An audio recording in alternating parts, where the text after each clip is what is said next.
Queridos hermanos, iniciamos la lección divina de este día, viernes 18 de febrero, viernes de la sexta semana del tiempo ordinario. Por la señal de la Santa Cruz de nuestros enemigos, líbranos, Señor Dios nuestro, en el nombre del Padre, y del Hijo, y del Espíritu Santo. Amén. Señor mío y Dios mío, creo firmemente que estás aquí, que me ves, que me oyes. Te adoro con profunda reverencia, te pido perdón de mis pecados y gracia para hacer con fruto este tiempo de lección divina. Madre mía Inmaculada, San José, mi Padre y Señor, Ángel de mi guarda, interceded por mí. Continuando en este día con la lectura del apóstol Santiago, de la carta del apóstol Santiago, leemos el capítulo 2, versículos 14 al 24 y 26. Hermanos míos, ¿de qué le sirve a uno decir que tiene fe si no la demuestra con obras? ¿Acaso podrá salvarlo esa fe? Supongamos que algún hermano o hermana carece de ropa y del alimento necesario para el día y que uno de ustedes le dice que te vaya bien, abrígate y come, pero no le da lo necesario para el cuerpo. ¿De qué le sirve que le digan eso? Así pasa con la fe. Si no se traduce en obras, está completamente muerta. Quizás alguien podría decir, tú tienes fe y yo tengo obras. A ver cómo, sin obras, me demuestras tu fe.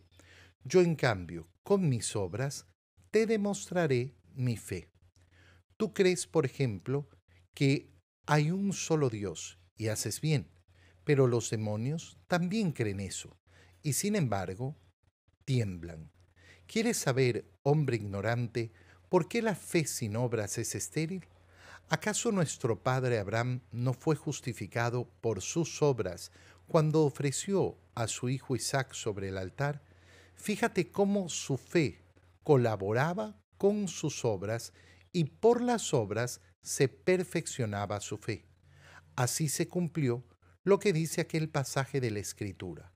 Abraham tuvo fe en Dios y eso le valió la justificación, y por eso se le llamó amigo de Dios.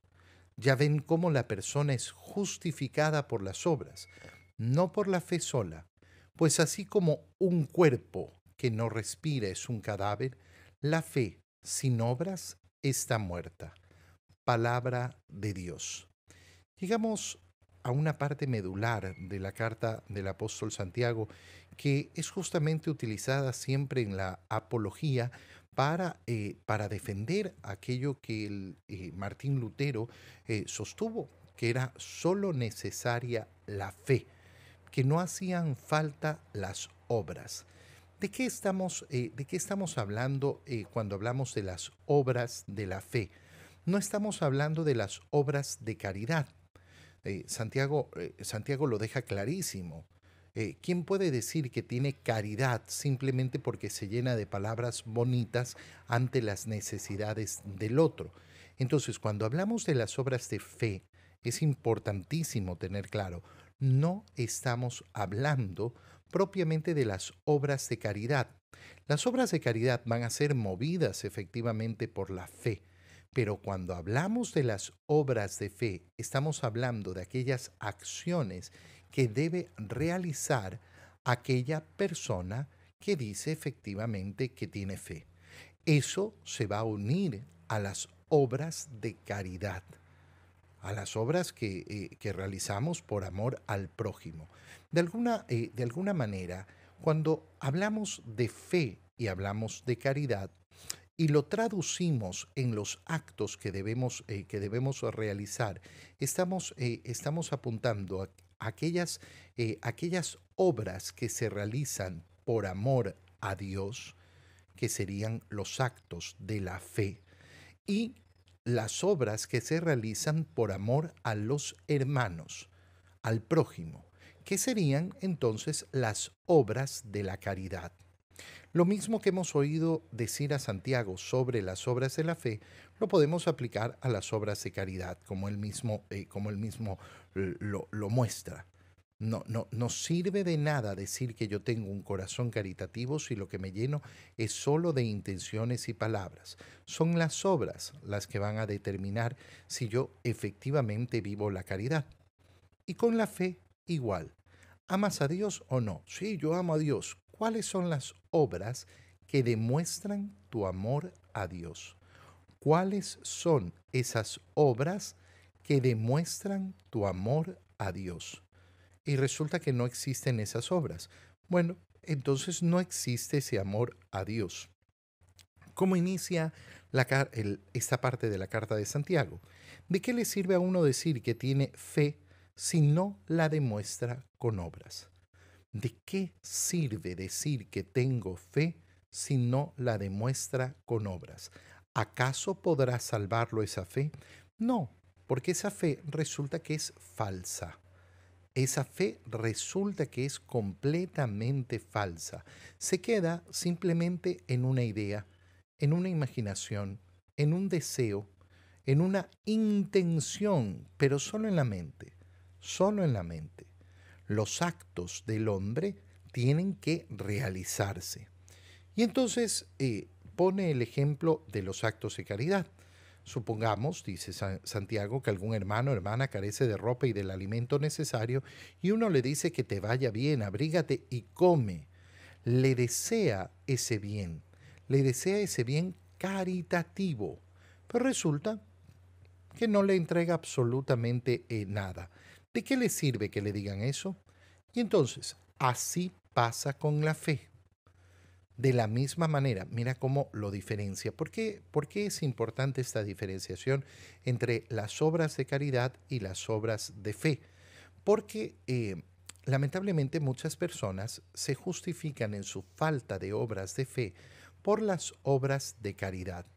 Después, cuando analizamos esas obras de caridad, vemos que tienen unas falencias también gigantescas, pero está esa justificación. A qué me refiero? No, yo no voy a misa, yo no me confieso, yo no tengo vida de oración, pero yo ayudo al prójimo.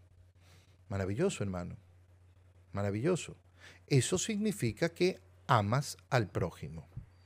¿Cuál era el primer mandamiento? Amar a Dios. Hay una unión íntima entre ese amor a Dios y amor al prójimo. Sí, por supuesto. Por supuesto, nuestro Señor Jesucristo nos ha hecho unir esas dos cosas. ¿Por qué? Porque el ser humano es uno solo.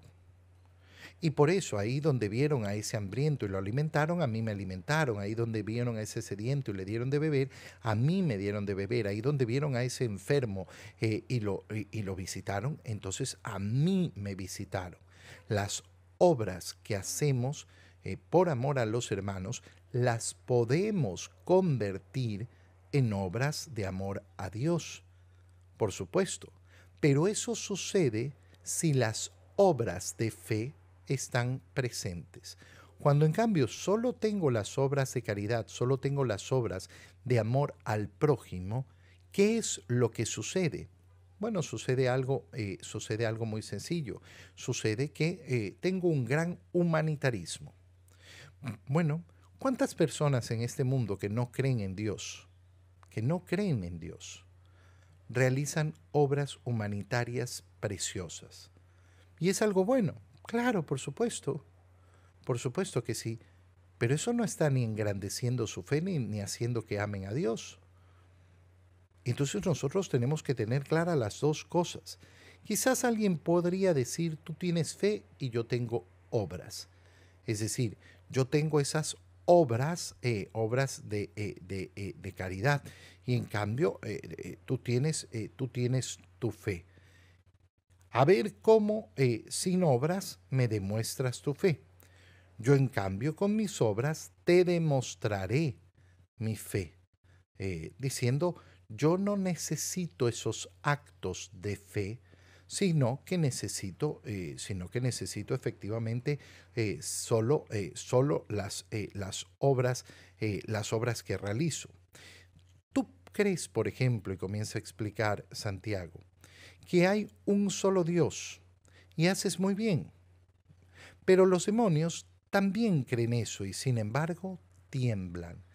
Es decir, no se trata de decir yo tengo fe porque creo en Dios.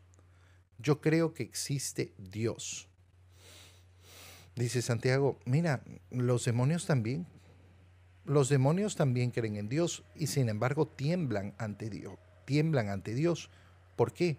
Porque le tienen miedo, porque no tienen un amor hacia Dios, porque no van a realizar ninguna obra de amor hacia Dios. ¿Quieres saber, hombre ignorante, por qué la fe sin obras es estéril? ¿Acaso nuestro padre Abraham no fue justificado por sus obras cuando ofreció a su hijo Isaac sobre el altar? ¿Cuál es la acción que realiza Abraham, el padre en la fe? Esa confianza plena en Dios, que le lleva a ofrecer a su hijo. Esta es una obra de fe, no es una obra de caridad. ¿Estaba haciendo alguna acción caritativa con su hijo? No, no estaba haciendo una acción caritativa con su hijo. No le estaba buscando cobijo ni alimento, ni estaba haciendo ninguna acción propia de ese amor caritativo. Lo que estaba haciendo es poner a Dios sobre todas las cosas. Dios le había mandado, ofréceme a tu hijo. Y él con confianza de saber que la palabra de Dios no puede causar daño a nadie, estaba dispuesto a obedecer a Dios. Esa es la fe con obras, que se demuestra con obras. ¿Cuáles son las obras de fe, por tanto? Los actos de confianza. Los actos donde yo demuestro mi confianza a Dios. Una persona me dice, por ejemplo, no, yo tengo mucha fe en Dios, pero voy donde los brujos, voy donde los adivinos, me hago leer no sé qué, me hago hacer no sé cuánto, me fui, no, una persona buenísima que tiene unas visiones y que... Entonces no tengo confianza en Dios. No tengo confianza en Dios. No tengo confianza en Dios que se actúa, que se obra, entonces no tengo verdadera fe. No la tengo. Cuando hablamos de las obras de fe, hablamos de las obras de piedad. ¿Qué son las obras de piedad? Son los actos que realiza el hombre para manifestar su alabanza a Dios, para glorificar a Dios, para efectivamente decirle a Dios cuánto lo ama, no de palabra, sino en esas acciones. Acciones que pueden ser efectivamente la oración. Resulta que yo no tengo oración en mi vida porque yo no dedico tiempo a la oración. Pero digo que tengo una fe muy grande.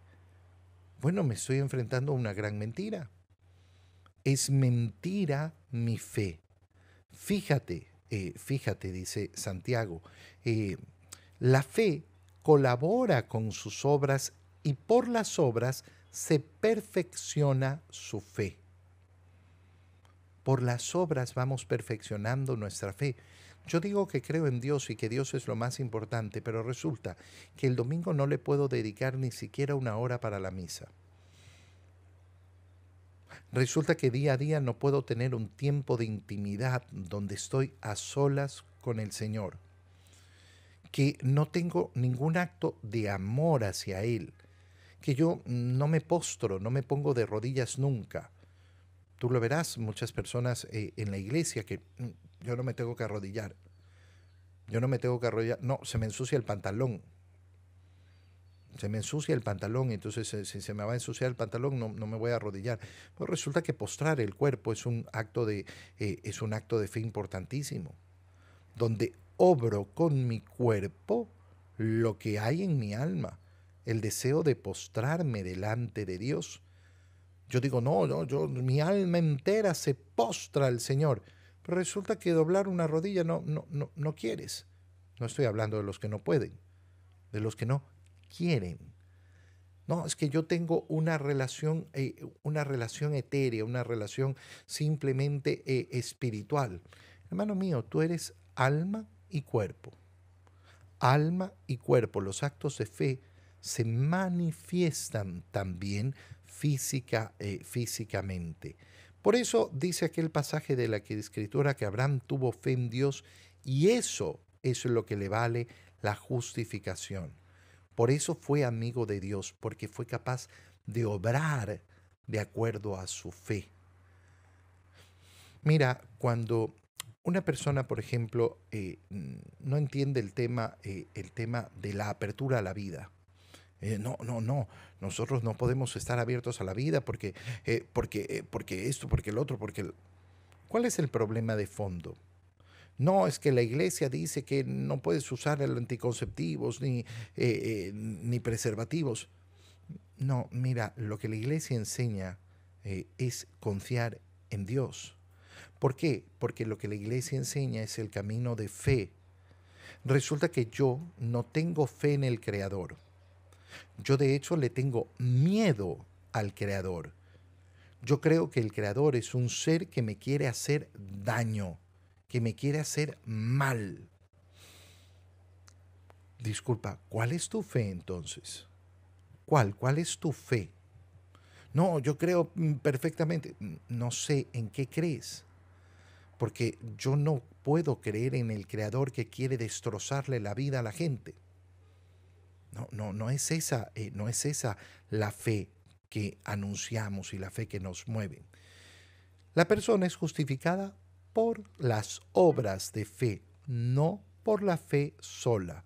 Pues así como un cuerpo que no respire es un cadáver, la fe sin obras está muerta. Cuando entonces una persona te viene y te dice, lo único que necesitas es decir con toda tu alma que Jesucristo es el Señor, creer en Él. Eso es lo único que necesitas para salvarte. Hermano mío, claro, es el primer paso, pero no lo único. No lo único. Porque si yo digo creer en Él, entonces inmediatamente mi corazón se tiene que mover hacia las obras de fe, que empiezan además por vivir la vida sacramental. Toma y come. Por eso la fe al final se resume de otra manera a lo que la gente quiere decir. Cuando tú le preguntas a las personas, ¿tú tienes fe? Sí, yo creo en Dios. No, hermano, creer en Dios, eso lo hace todo el mundo. Es creerle a Dios. Creer en la revelación de Dios. Creer efectivamente en su palabra. En el Evangelio, continuando con la lectura del Evangelio de San Marcos, leemos el capítulo 8, versículos 34 hasta el capítulo 9, versículo 1. En aquel tiempo Jesús llamó a la multitud y a sus discípulos y les dijo: El que quiera venir conmigo, que renuncie a sí mismo, que cargue con su cruz y que me siga. Pues el que quiera salvar su vida, la perderá. Pero el que pierda su vida por mí y por el Evangelio, la salvará. ¿De qué le sirve a uno ganar el mundo entero si pierde su vida? ¿Y qué podrá dar uno a cambio para recobrarla? Si alguien se avergüenza de mí y de mis palabras ante esta gente idólatra y pecadora, también el Hijo del Hombre se avergonzará de él cuando venga con la gloria de su Padre entre los santos ángeles. Y añadió: Yo les aseguro que algunos de los aquí presentes no morirán sin haber visto primero que el reino de Dios ha llegado ya con todo su poder. Palabra del Señor. Hay que ubicarnos en la lectura del Evangelio con respecto a dónde estamos. Acuérdate que el día de ayer habíamos leído cómo el Señor y sus discípulos están en la región de Cesarea de Filipo. Y es el lugar donde les ha preguntado a sus discípulos: ¿quién dice la gente que soy yo? ¿Quién dicen ustedes? Pedro ha contestado: tú eres el Mesías. Y ha venido entonces ese primer anuncio de la pasión de nuestro Señor. Ha anunciado de qué manera va a ser Mesías. Y recuerda lo que ha sucedido. Pedro se ha rebelado contra esto. No ha querido aceptar lo que estaba escuchando. De ningún modo, Señor, a ti no te ocurrirá esto. Apártate de mí, Satanás, porque tú juzgas las cosas de acuerdo al criterio, a la lógica, al pensamiento de los hombres y no de acuerdo al modo de pensar de Dios. Y entonces ahora continuamos el Evangelio a partir de ahí. Jesús llama ahora a la multitud y a sus discípulos y les dice: el que quiera venir conmigo, que renuncie a sí mismo, que cargue con su cruz y que me siga. Fíjate cuál es la condición que pone el Señor para seguirlo a Él. No es cualquier condición, sino efectivamente una condición grande. Primera cosa importantísima, el que quiera venir conmigo. Esto lo podemos traducir de una manera un poco más precisa. El que quiera seguirme. El que quiera seguirme. ¿Cuál es el problema de Pedro y por qué le ha llamado Satanás? Porque Pedro ha querido colocarse por delante del Señor. El camino de Cristo es siempre seguimiento de Cristo, seguir a Cristo. No nos podemos colocar nosotros en la posición de querer ser nosotros aquellos que dan el gobierno, que mandan, aquellos que marcan el paso. No, ese no es el modo de actuar frente al Señor. ¿Tú quieres ser discípulo? Muy bien, pues tienes que seguir al Señor. Seguirlo. No puede funcionar de otro modo. Tienes que seguir al Señor. Y eso significa seguir sus huellas, seguir su ejemplo, seguir sus mandatos, seguir su ley, seguir su palabra. El que quiere seguirme. Segunda cosa importante, el que quiere. ¿A quién obliga el Señor? A nadie. Dios no obliga a nadie. El camino de Cristo es un camino de libertad. Siempre, siempre, siempre es lo que tú eliges. Lo que tú eliges. El que no elige caminar junto al Señor, bueno, no elige caminar junto al Señor. No hay ningún problema. Cada uno tiene que tomar su decisión. Por eso el cristianismo siempre va a estar vinculado con esa libertad. Cuando surgen esas críticas, por ejemplo, que comienzan a decir, es que la iglesia adoctrina a la gente. No, la iglesia no adoctrina a nadie. La iglesia enseña. La iglesia enseña. ¿Para qué? Para que entonces cada uno de nosotros pueda decidir en libertad. En libertad. Yo no quiero seguir a Cristo. Nadie te puede obligar. ¿Estarás tomando una mala decisión? Ciertamente que estarás tomando una mala decisión, pero nadie te puede obligar. Segundo, que renuncie a sí mismo. También podemos hacer una traducción un poco más fuerte. ¿Qué significa renunciar a uno mismo? Bueno, siguiendo la lógica del Evangelio que estamos leyendo, ¿qué es lo que ha sucedido? ¿Quién dicen ustedes que soy yo? El Mesías. Pero resulta que esa idea de Mesías, es decir, de ser el Salvador, puede ser una idea equivocada.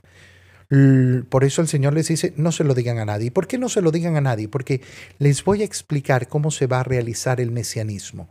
No según la idea de los hombres, sino según la idea, la lógica de Dios. ¿Y cuál es la lógica de Dios? La lógica de la entrega, del sacrificio, de la humillación. Mira bien, este es el camino de Cristo, este es el camino que ha escogido el Señor, que ha escogido Dios. Este será el verdadero mesianismo. ¿Qué ha ocurrido? Pedro no ha aceptado este modo de mesianismo. Como ninguno entendía, ninguno aceptaba, porque este es el Salvador, y el Salvador nos imaginamos a un líder poderoso que vendrá a hacer la revolución y a transformarnos y a cambiar. No, yo voy a morir en la cruz, en la entrega profunda y verdadera. No se va a realizar el mesianismo como tú piensas, como tú crees. Y entonces, ahora leemos, miren, el que quiera seguirme, el que quiera venir conmigo, ¿qué es lo que tiene que hacer? Renunciar a sí mismo. Si tú sigues esta lógica, entonces, ¿qué significa renunciar a uno mismo? Renunciar a mi parecer, a mi opinión, a mi lógica. para adecuarme yo a la lógica de Dios. No es Dios el que se tiene que adecuar a mi pensamiento. Qué peligro, qué peligro. Y disculpen que siempre predique sobre lo mismo, pero es tan poderoso, tan poderoso ese pensamiento de que según mi opinión, es que a mí me parece, es que a mí no me parece, es que yo pienso, es que yo opino. Tuitéalo. Tuitea todas las opiniones que quieras. Ponlas en todas tus redes sociales. ¿Y qué te dará? ¿Qué te dará? Absolutamente nada. No es el camino del Señor. El camino del Señor requiere esa renuncia a uno mismo. Renuncia. Lo podemos traducir. Más fuerte decía. Morir. Morir a mí mismo. Morir a mis caprichos, a mis opiniones, a mi forma de ver, a mi lógica. Morir a mis ganas, a mis deseos. Fíjate qué gran prisión es esa de los sentimientos y las ganas. Es que yo no siento, es que yo siento, es que yo siento que, es que yo no siento que. Bueno, prisioneros de los sentimientos. ¿Por qué no vas a misa? Ay, es que no me siento en el... Si no se trata de lo que sientas, se trata de lo que tienes que hacer. O las ganas. ¿Por qué no haces oración? Es que no me da gana. No me da gana. Cuando yo hago las cosas cuando me da gana. Bueno, resulta que eso es ser un esclavo. Esclavo de las ganas. Esclavo de las ganas. Eso no es renunciar a uno mismo. En tercer lugar, que cargue con su cruz. Que cargue con su cruz. No es un camino sencillo. Mira qué importante recordar esto. A mí muchas personas siempre me dicen, padre, pero es difícil. Claro, es el camino de Cristo. No es un camino fácil, no es un camino sencillo. Es el camino de Cristo. Y por tanto nosotros tenemos que realizarlo con esfuerzo. De eso se trata cargar la cruz. Ahí donde no hay sacrificio, no hay amor. Ahí donde no hay sacrificio, te lo repito, no hay amor. La medida del amor se llama sacrificio. La manera en que yo puedo medir si verdaderamente amo es preguntarme si me cuesta. Y finalmente, ¿qué dice el Señor? Ahora sí, el que quiere venir conmigo, que renuncie a sí mismo, que tome su cruz y me siga. Fíjate la fuerza de ese seguimiento, no de ir por delante, sino seguir a Cristo. El que quiera salvar su vida, la perderá. Pero el que pierda su vida por mí y por el Evangelio, la salvará. Es tremendo, ¿no? Cuando nosotros vemos a tantas personas que durante esta pandemia se han alejado de la vida sacramental. ¿Por qué? Tengo miedo del COVID. Y claro, es difícil examinar ese miedo desde fuera. No sabemos lo que le pasa a esta persona. Pero lo que sí sabemos es que está cuidando tanto su vida que ha pensado que eso es lo más valioso. Hermano mío, la vida no es más valiosa que la Eucaristía. La vida no es más valiosa que el cuerpo de Cristo. La vida no es más valiosa que el cuerpo de Cristo. Yo no he sabido de nadie que ponga a Jesucristo en primer lugar y que ponga la Eucaristía en primer lugar y que muera. No. La Eucaristía nos da vida, nos da verdadera vida. Si yo vivo sin la Eucaristía, entonces no vivo. Entonces la vida que he procurado salvar no sirve para nada. El Señor nos está diciendo algo que es importantísimo. ¿Por qué? Porque fíjate bien cuánta mentira hay en el mundo y cómo se repite con tanta facilidad. Lo más importante es conservar la vida. Parece que no. Lo más importante es la salud. No, parece que no. El que pierda su vida por mí, por el Evangelio, ese la salvará. El que quiera conservarla. Esta preocupación de, no, es que hay que mantener la salud. Claro que tenemos que cuidar la salud, por supuesto. Pero cuando se vuelve la prioridad absoluta, La prioridad absoluta. ¿Cuál es mi preocupación absoluta? Cuidar la salud, cuidar la salud, cuidar la salud. Y resulta que yo no me sacrifico, no me entrego, no amo, no hago lo que el Señor me pide. ¿Por qué? Porque mi preocupación máxima es cuidar el físico, cuidar la salud. Bueno, ¿de qué le sirve a uno ganar el mundo entero si pierde su vida? ¿De qué sirve ganar el mundo?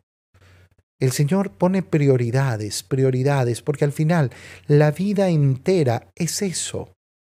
Nuestra vida entera se puede resumir de esa manera. La vida del cristiano se puede resumir fácilmente diciendo, bueno, ¿y a qué se dedica, a qué se dedica un cristiano? A poner prioridades. A saber que todos en la vida tenemos que poner prioridades. ¿Quiénes se equivocan en esta vida? Los que ponen mal sus prioridades. ¿Y quiénes aciertan en esta vida? Los que ponen bien sus prioridades. Si yo no pongo bien mis prioridades, entonces estoy haciendo mal. ¿De qué le sirve a uno ganar el mundo entero si pierde su vida? ¿Y qué podrás dar a cambio para recobrarla? ¿Puedes tú recobrarla? No, pues esa es la gran oferta que hace el Señor, el gran ofrecimiento que nos ha hecho. Recuperar nuestra vida. Todos vamos a morir, pero el Señor que nos ha prometido que aquel que camine su camino, aquel que renuncie a sí mismo, que cargue su cruz y lo siga, va a tener la vida eterna. ¿Por qué? Porque Él nos va a hacer partícipes de su propia resurrección. Y por eso, si alguien se avergüenza de mí, de mis palabras ante esta gente idólatra y pecadora, bueno, yo también me voy a avergonzar de él cuando venga con la gloria de su Padre entre los santos y los ángeles. Estas palabras son bellísimas y son para tenerlas muy presentes. ¿Cuántas personas se dejan vencer por la vergüenza delante de los hombres para no predicar a Cristo, para no defender con valentía a Cristo? Tantas y tantas ocasiones. No, es que a mí me da vergüenza porque en este ambiente, porque en este otro ambiente. Muestra a Cristo en todos lados sin miedo. Muestra a Cristo en todos lados y sin miedo. Si tú no puedes hacer eso, bueno, el Señor te dice, bueno, si tú sientes vergüenza delante de los hombres, preocupado del juicio de los hombres, el día que yo te tenga que juzgar y hablar de ti delante del Padre, también me avergonzaré de ti. El Padre mío, este no tuvo valentía para defenderme delante de los hombres. Yo quiero escuchar el contrario. Padre mío, este es un gran pecador, ha cometido grandes pecados, se ha arrepentido de ellos y ha pedido perdón, pero sobre todo fue valiente, no me ocultó ante el mundo, siempre me predicó. Son las palabras que yo quiero escuchar del Señor el día de mi juicio. Yo les aseguro que algunos de los aquí presentes no morirán sin haber visto primero el reino de Dios. ¿Qué significa? Significa que efectivamente aquellos que caminan verdaderamente el camino del Señor salen de la oscuridad de las apariencias y son iluminados para ver la realidad de la cual está hablando el Señor, que no vale la pena poner el corazón en el mundo, que vale la pena poner el corazón en Él. Te doy gracias, Dios mío, por los buenos propósitos, afectos e inspiraciones que me has comunicado en este tiempo de lección divina. Te pido ayuda para ponerlos por obra. Madre mía Inmaculada, San José, mi Padre y Señor, Ángel de mi guarda, interceded por mí. María, Madre de la Iglesia, ruega por nosotros. Queridos hermanos, que tengan todos un feliz día.